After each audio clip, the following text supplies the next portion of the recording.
Haroon Sidat is a research associate at the Center for the Study of Islam at Cardiff University. He joins us now. Thanks so much for joining us. We appreciate it.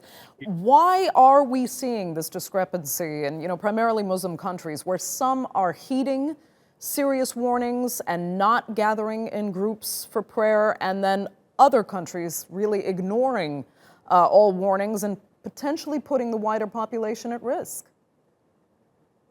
Yeah, so it depends on how it's implemented. Here in the UK, for example, we don't really have a centralized system where even amongst the scholars, there's a wide range of opinions in terms of whether the faithful should go to the mosque to pray as well.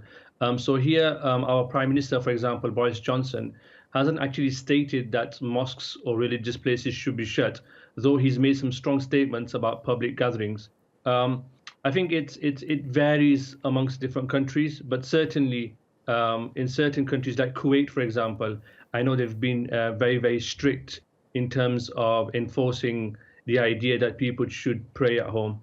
Right. I mean, were you surprised there when you heard? I know this was a serious decrease in numbers, but still 500 people gathering at Al-Aqsa Mosque when they know that there is an outbreak in the region as well?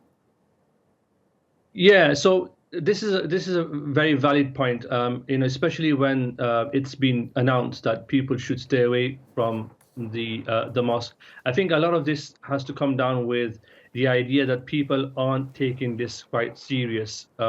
And I've certainly noticed scholars across the Muslim world, even here in the UK, repeatedly encouraging people or discouraging people rather from coming to the mosque. But it seems to be in certain quarters, either people haven't quite got the message, or they just simply are ignoring the advice that the authorities are giving them. Is it also a question of the messages that religious leaders themselves are putting out? I mean, I think Turkey's Minister of Religious Affairs phrased it quite well, saying that Islam does not permit practices that actually put human lives in danger. Is that the kind of message that needs to be put forth? Because, I mean, we're seeing these pictures right now, or we've just seen on screen, of mass gatherings in Bangladesh, where the warning has also been issued, but people are not listening, and we're hearing that some are actually heeding the calls from local religious leaders to come pray.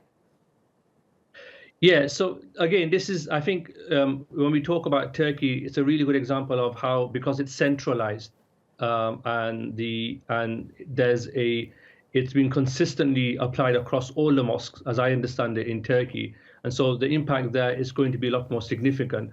Whereas when it's more decentralized, like probably in places like Bangladesh or even here in the UK, and where there's still considerable debate among scholars as to whether people should congregate or should attend the mosque, or people are sort of finding middle ways where they say, well, the elderly should stay away, but people who are fit and healthy can still come to the mosque. This causes sort of confusion.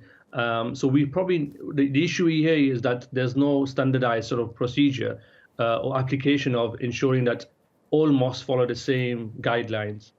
Okay, Haroon Sidat, thank you so much for joining us there from Cardiff University. We appreciate it.